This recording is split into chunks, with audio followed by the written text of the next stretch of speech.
अफगान महाजरीन को अफगानिस्तान ले जाने वाला 22 व्हीलर ट्रॉलर जीटी रोड पर हटिया चौक के करीब टायर फटने के बायस उलट गया। हादसे में खातून समेत 2 अफराद जाँ बहक और 25 जख्मी हो गए। जराये के मुताबिक ट्रॉलर में 5 अफगान खानदान सवार थे जो वापस अफगानिस्तान जा रहे थे। जख्मियों को अस्पताल मुंतकिल कर दिया गया है। बच्चे, बुजुर्ग और बड़े भी जो है शदीद जख्मी हुए हैं, जिन्हें मकामी रजाकारों रेस्क्यू 1122, उजाला वेलफेयर सोसाइटी, शीनका वेलफेयर सोसाइटी और इलाका 6 से तलक रखने वाली दीगर फलाई तंजीमों ने में तहसील हेडक्वार्टर अस्पताल हजरो पहुँचाया।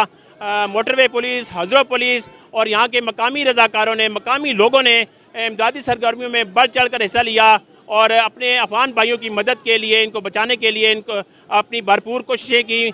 मलबे के नीचे से लोगों को निकाला, इनका जो सामान था इसके नीचे काफ़ी लोग दब चुके थे और इनको बड़ी मुश्किल से निकाल कर बचाया गया। इसके साथ साथ आपको बताता चलूँ कि पेशावर जाने वाला जो रास्ता है, जो रोड है, वो इस वक्त थोड़ा बंद है और जबकि पेशावर से रावलपिंडी की तरफ जो रास्ता है उस पर ट्रैफिक जो है पुलिस ने रवां दवा कर दिए। और इसके साथ साथ बताता चलूँ कि खून देने वाले पाकिस्तानियों का भी यहाँ पर एक ग्रुप देखने में आया कि अगर किसी को खून की ज़रूरत हो तो पाकिस्तानी अपने अफगान भाइयों को खून हत्या करने के लिए भी तैयार हैं।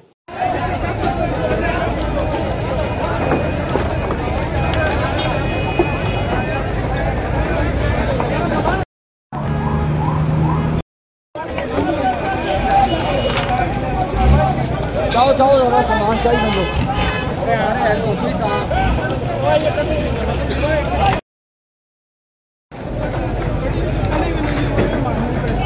हेलो बाजिया।